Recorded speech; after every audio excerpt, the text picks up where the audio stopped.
नमस्ते डी नेपाली च्यानलमा स्वागत छ। यो च्यानलमा हामी digital marketing specially search engine optimisation use गरेर चाहिँ आफ्नो बिजनेस कसरी ग्रो गर्ने भन्ने बारेमा कुरा गर्छौँ। आजको टपिक रहेको छ एउटा एसइओ एक्सपर्टसँग कसरी काम गर्ने। एज अ बिजनेस ओनर एउटा एसइओ एक्सपर्टसँग कसरी काम गर्ने। एसइओ हायर गर्दा फर्स्टमा तपाईँले तीनटा कुरामा ध्यान दिनुपर्ने हुन्छ। एसइओले के गर्न सक्छ, के गर्न सक्दैन। र्याङ्किङ भनेको के हो, एक्चुअली ट्राफिक मात्र ल्याइदिए पुग्छ कि लिड्स र सेल्स पनि जेनेरेट गर्नुपर्छ। कन्भर्जन इन्क्लुडेड छ कि छैन एसइओको रोलमा। एन्ड देन कति टाइमलाइन लाग्छ, कति टाइमको कुरा गर्दैछौँ हामी, 3 मन्थ्स 6 मन्थ्स अथवा चाहिँ लङ टर्म प्रोजेक्ट। अब कुरा गरौँ कहिले चाहिँ तपाईँले एसइओ हायर गर्न राइट टाइम हो तपाईँको बिजनेसमा र कहिले चाहिँ ब्याड टाइम हो। जब तपाईँको चाहिँ प्रोडक्ट रेडी भइसकेको छ, तपाईँको कम्पनीले केही कन्टेन्ट प्रड्युस गर्छ र तपाईँलाई चाहिँ सपोर्ट गर्नको लागि चाहिँ एउटा सफ्टवेयर डेभलपमेन्ट टिम, डेभलपरहरूको team, front end developer, back end developer, web डिजाइनरहरू हुनसक्छ। उनीहरूको सपोर्ट छ भने it is the right time to hire SEO. कहिले चाहिँ ब्याड टाइम हो त एसइओ हायर गर्नलाई। तपाईँलाई चाहिँ इन्स्ट्यान्टली रिजल्ट चाहिएको छ एन्ड देन इम्प्लिमेन्ट गर्नलाई टाइम छैन र ट्रिक्सहरू तपाईँले इम्प्लिमेन्ट गर्न खोजिरहेको छ भने that is the bad time to hire SEO. अब कुरा गरौँ एसइओको रोल्स एन्ड रेस्पोन्सिबिलिटिजको बारेमा। एसइओले के गर्छ? कन्टेन्ट स्ट्राटेजी बनाउँछ, एसइओ अडिटहरू गर्छ, कन्टेन्ट अडिट पनि गर्छ, किवर्ड्सहरू फाइन्ड आउट गरिदिन्छ र कन्टेन्ट प्लान गरिदिन्छ, टेक्निकल रेकमेन्डेसन्सहरू दिन्छ सफ्टवेयर वेब डिजाइन डेभलपमेन्टको लागि। एन्ड देन लिङ्क स्ट्राटेजी बनाउनको लागि इन्टरनल लिङ्किङ अनि एक्सटर्नल लिङ्कहरू जेनेरेट गर्नलाई, ब्याक लिङ्क्सहरू पनि जेनेरेट गर्नको लागि र रेगुलर रिपोर्ट्सहरू पनि गर्छ आफ्नो टास्कहरूको, केपिआईहरू, एनालिटिक्स तिनीहरू सबैको। अनि तपाईँको टिमले चाहिँ के गर्नुपर्छ, एज अ बिजनेस के गर्नुपर्छ भन्दाखेरि उसले रेकमेन्ड गरेको चेन्जेसहरू अप्रुभ गरेर इम्प्लिमेन्ट गर्नुपर्छ।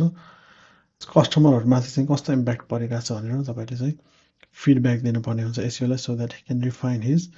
अनि केमा चाहिँ तपाईँहरू क्लियर हुनुपर्छ त भन्दाखेरि कसले चाहिँ के ओन गर्ने, कन्टेन्ट लेखिएको कन्टेन्ट जुन गरेको छ त्यो कसले ओन गर्छ, वेब डिजाइन र डेभलपमेन्ट गरेको चाहिँ कसले ओन गर्छ र PR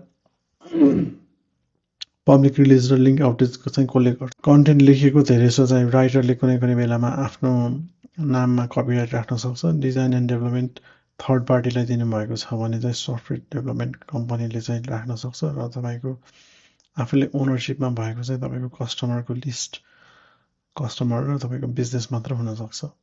so you have to be very careful about this. Next तपाईँले चाहिँ एसइओ हायर गरिसकेपछि उसलाई अनबोर्डिङ गर्नलाई चाहिँ के दिनुपर्छ तपाईँले। फर्स्टमा उसलाई चाहिँ तपाईँले Google analytics, Google search console, hosting, content management system, keyword tools कुनै तपाईँले युज गरिराख्नु भएको छ भने तिनीहरू सबैको चाहिँ एक्सेस दिनुपर्ने हुन्छ।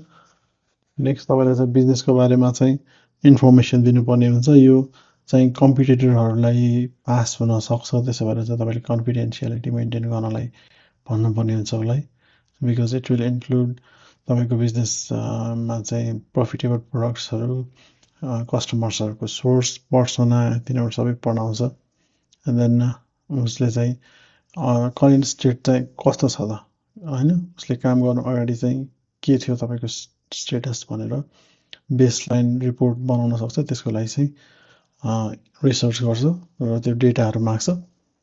एन्ड देन त्यो कन्भर्जन ट्र्याकिङको लागि चाहिँ केही सेटअप भएको छ कि छैन होइन, वेबसाइट फर्म, कल्सहरू, इकमर्स इभेन्ट्सहरू सेटअप भएको छैन कि छैन त्योहरू चाहिँ सोध्छ।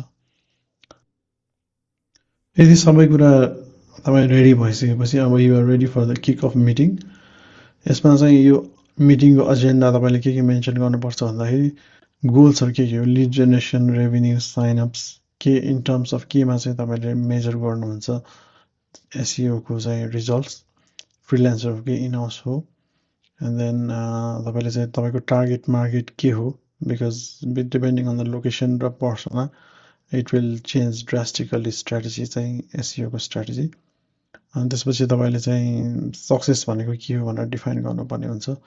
अहिले चाहिँ यस्तो स्टेटस छ बेसलाइन रिपोर्ट अनुसार, and then if we achieve this we will consider it a success भनेर चाहिँ तपाईँले डिफाइन गर्नुपर्ने हुन्छ। लास्टमा चाहिँ तपाईँले एउटा वर्क फ्लो बनाउनु पर्ने हुन्छ कसरी चाहिँ एसइओले आइडेन्टिफाई गरेको चेन्जेसहरू कसरी इम्प्लिमेन्ट हुन्छ तपाईँको टिममा त्यो कसरी फ्लो हुन्छ टास्कहरू कसले के ह्यान्डल गर्छ कसरी हुन्छ त्यसको लागि चाहिँ एउटा सिस्टम हजुरले युज गर्नुपर्ने भयो एन्ड देन कम्युनिकेसन चाहिँ कति विकली हुन्छ कि मन्थली हुन्छ कि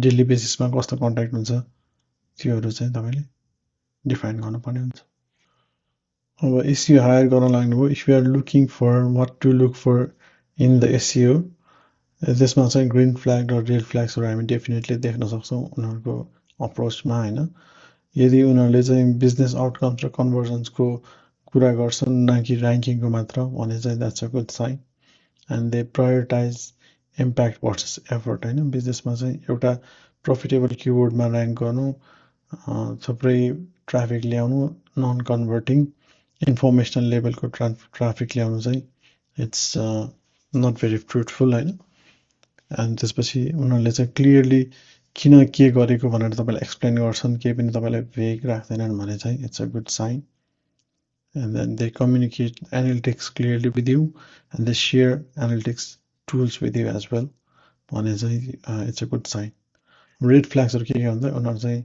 नम्बर 1 प्लेस ग्यारेन्टी गर्छन् अनि सिक्रेट्सहरू चाहिँ के हो त ट्याक्टिक्स उनीहरूले युज गर्ने भनेर चाहिँ एक्सप्लेन गर्दैनन् अनि फोकस गर्छन् भ्यानिटी मेट्रिक्समा मात्रै जस्तै डोमेन अथोरिटी त्यस्तो कुरामा एन्ड देन ब्याकलिङ्क्स बनाउनुपर्छ किन्नुपर्छ and they push you to spend more money भने चाहिँ that's they are red flags अब वान्स एसइओ इज हार्ड उनीहरूले चाहिँ रिपोर्टिङ केमा गर्नुपर्छ के चाहिँ उनीहरूको रिपोर्टमा इन्क्लुडेड हुन्छ के चाहिँ what to look for in their report भनेर कुरा गर्दा चाहिँ फर्स्टमा की पर्फर्मेन्स इन्डिकेटर्स इन्डिकेटर्समा चाहिँ तपाईँको organically clicks impressions click through रेटहरूमा चाहिँ कस्तो इम्प्याक्ट परेको छ and then leading SEO factors जस्तै इन्डेक्स पेजेसहरू बढेको छ कि छैन ऱ्याङ्किङ डिस्ट्रिब्युसन ओभरअल बढेको छ कि छैन content number of published content चाहिँ बढेको छ कि छैन अनि इस्युजहरू रिजल्भ भइरहेको छ कि छैन जस्तै तपाईँको क्रल इस्युजहरू हुनसक्छ लाइट हाउसमा चाहिँ तपाईँको स्पिड को इस्युहरू हुनसक्छ पेज स्पिडको इस्युहरू एन्ड देन यो यदि भइसकेपछि चाहिँ तपाईँले मन्थली रिभ्यू क्वेसन्सहरूमा चाहिँ के भयो यो महिना अब कस्तो इम्प्याक्ट पर्यो कहाँ हामीले के सिक्यौँ नेक्स्टमा चाहिँ केमा फोकस गर्ने यिनीहरूमा चाहिँ तपाईँले रिपोर्टिङ हुँदाखेरि ध्यान दिन सक्नुहुन्छ अब कुरा गरौँ एसइओ चाहिँ कसरी काम एक्चुअली कसरी इम्प्लिमेन्टेसन गर्ने त एसइओ चाहिँ कसरी इम्प्लिमेन्टेसन गर्ने आफ्नो अर्गनाइजेसनमा फर्स्टमा चाहिँ तपाईँले जहिले पनि टिकट सिस्टम युज गर्दा राम्रो हुन्छ न कि चाहिँ ऱ्यान्डम वाट्सएप टेक्स्ट अथवा चाहिँ इमेल जुन चाहिँ एउटा तपाईँको चेन अफ कमान्डबाट जुन टुल युज गर्नु भइरहेको छ त्योभन्दा बाहिरको टुल्सहरूबाट युज गर्नुभयो भने इट्स नट रेकमेन्डेड र त्यसपछि एभ्री चेन्ज र अपडेट चाहिँ तपाईँले लग गर्नुपर्छ लग गरेको राम्रो किनभने small changes can make big impact छैन तपाईँले मेन किवर्ड नै तपाईँको मनी पेजेसबाट हटाइदिनु भयो भने and then everything is lock but that is not lock भने it's not a good sign you will not be able to tell केले चाहिँ तपाईँको ठुलो इम्प्याक्ट पारिरहेछ भनेर you will not be trace it back to the original cause होइन so it's very important to log everything content वर्कफ्लोमा चाहिँ brief गर्ने कन्टेन्टको आइडिया एन्ड देन त्यो आइडियालाई चाहिँ एउटा आर्टिकल कन्टेन्टमा ड्राफ्ट गर्ने एन्ड देन त्यो एसइओ अप्टिमाइज गर्ने किवर्ड्सहरूदेखि लिएर तपाईँको प्रुफ रिडिङ सबै एन्ड देन त्यसलाई पब्लिस गर्ने वान्स त्यो पब्लिस भइसकेपछि आफ्नो वेबसाइटमा अरू कन्टेन्टहरूसँग चाहिँ इन्टरनल लिङ्क गर्ने इन्टरनल लिङ्किङ गरिसकेपछि अनि रिफ्रेस गरेर एन्ड देन हेर्ने ऱ्याङ्किङको लागि हेर्ने एन्ड देन अर्को भनेको लास्ट भनेको चाहिँ तपाईँले एउटा कुरा ध्यान दिनुपर्ने कोलाबोरेसनमा स्पिडअप गर्नको लागि भनेको चाहिँ एकदम फास्ट फिडब्याक लुप चाहिन्छ नत्र चाहिँ तपाईँको एसइओ चाहिँ धेरै जस्तो काम गर्दैन किनभने कुनै कुनै टपिकहरू ट्रेन्डिङ पनि हुनसक्छ र यदि तपाईँले चाहिँ इम्प्लिमेन्टेसन ढिला गर्नुभयो भने त्यो अपर्च्युनिटी तपाईँको हातबाट गइसकेको हुनसक्छ एसइओ चाहिँ तपाईँको कोलाबोरेटिभ र टिम वर्क हो त्यसो भएर चाहिँ अभियसली तपाईँको टिममा कहिलेकाहीँ कन्फ्लिक्ट आउन सक्छ र कन्फ्लिक्ट आयो भने कसरी चाहिँ तपाईँले ह्यान्डल गर्ने सो यसको लागि चाहिँ फ्यु टिप्सहरू छ। एसइओलाई चाहिँ केही चेन्जेसहरू रेकमेन्ड गर्यो, तर डेभ चाहिँ बिजी छ भने तपाईँले के गर्न सक्नुहुन्छ त भन्दाखेरि प्रायोरिटाइज गर्नुपर्ने हुन्छ कुन चाहिँ सबभन्दा इम्पोर्टेन्ट चेन्जेस हो भनेर। अब होम पेजमै तपाईँको रङ इन्फर्मेसन देखाइरहेछ, प्राइसमा रङ इन्फर्मेसन देखाइरहेछ भने that takes priority of course अनि ओभर अदर्स। यसरी नै तपाईँले चाहिँ प्रायोरिटाइज गर्न सक्नुहुन्छ अरू टास्कहरूलाई।